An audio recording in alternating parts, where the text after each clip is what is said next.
scant 1/4 inch seam allowance will allow you to piece anything with ease, even Y seams. It's really that simple. Just get that seam allowance right and you'll see how everything falls into place. You may think that you have an accurate seam allowance. If you take a ruler to it and it looks like a 1/4 inch, you think you're right.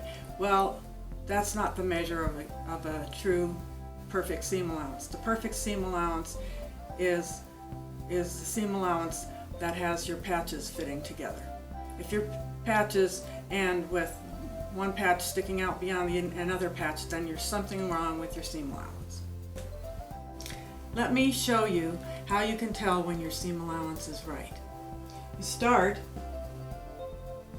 by sewing patches together, and you can see here the seams are too shallow because the joined patches are longer than the one without any seam. And here we have seams that are too deep where the joined patches are not long enough for the single patch. And here we have a seam that's just right where they end in the same place. That's how you know you have a perfect seam allowance. Let me show you how you can make your own seam allowance test. I'm going to start with a folded piece of fabric. It's 2 layers, and I'm going to cut a 1.5 inch wide strip.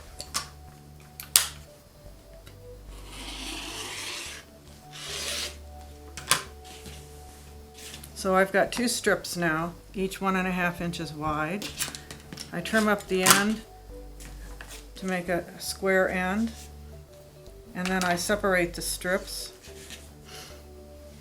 From one of the strips I cut a 9.5 inch long rectangle.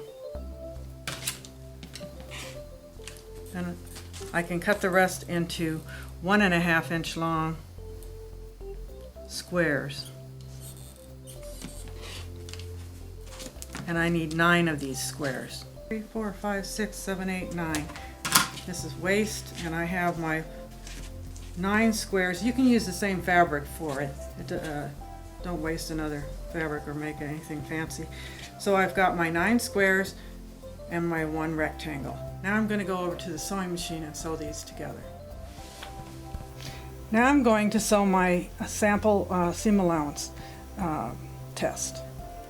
I start with 2 squares, stitch them together.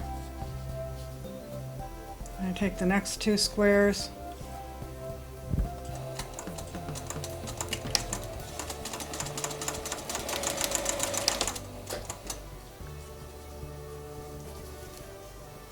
two more squares,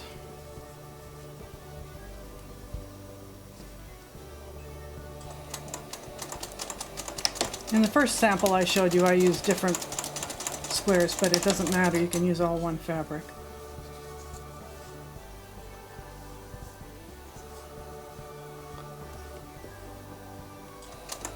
Notice that I'm running the squares along the black tape here. This is electrical tape. It's less gummy than masking tape.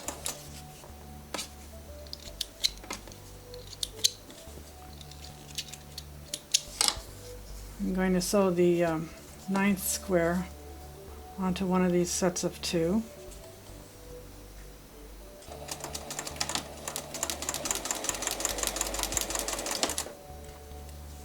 And I'll sew these 2 sets of 2 together.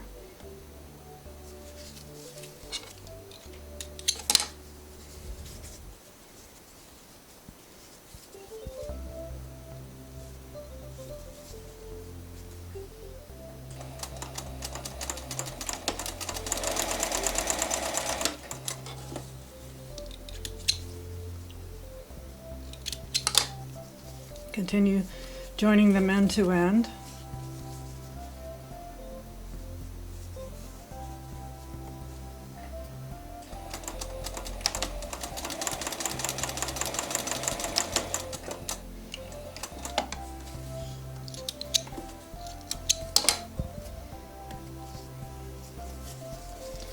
And And sewing the two final sections together.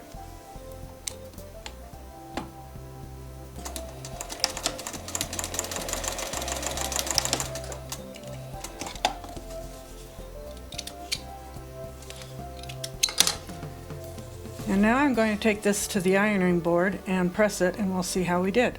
Now I finger press my seam allowances. I always do that so that I don't get tucks when I iron.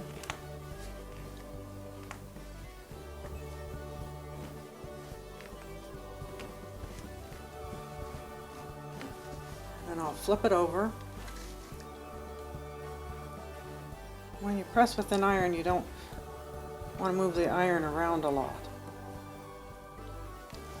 There we have it. You don't want to stretch anything. There we go. Now let's see how we did with our seam allowance. Oh, it looks like we're just about perfect.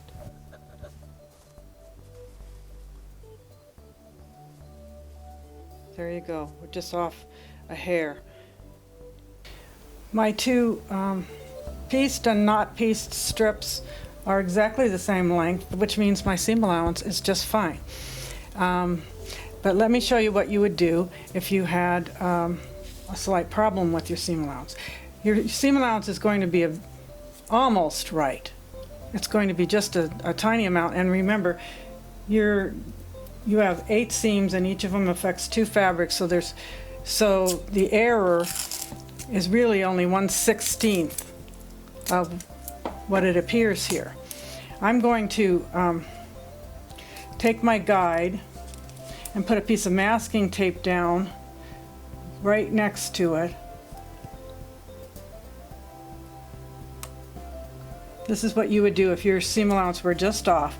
And then you can take your electrical tape and either just overlap it if your seam allowance needs to be a little shallower, or leave a glint of the throat plate showing between them if the seam allowance needs to be a little deeper.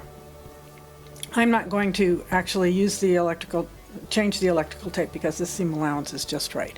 And when you have it just right, you want it to stay that way as long as possible. Eventually you'll need to change your seam allowance guide because it will get all torn up over a period of time and a little ragged around the edges. So do the same thing that I just showed you, to put a new seam tape down to guide you to have perfect seam allowances in the future. After you've adjusted your tape, you can start all over again with your sample and see if you've got a perfect seam allowance now. From time to time you're going to want to change that tape, so do it the same way I did with the adjusting, only don't overlap. The reason you'll change your tape is it just gets worn and a little ragged, and you need a nice crisp line to follow. So every once in a while put down a piece of masking tape and put your electrical tape alongside of it, and get yourself a new seam allowance guide in the same place that you've already tested.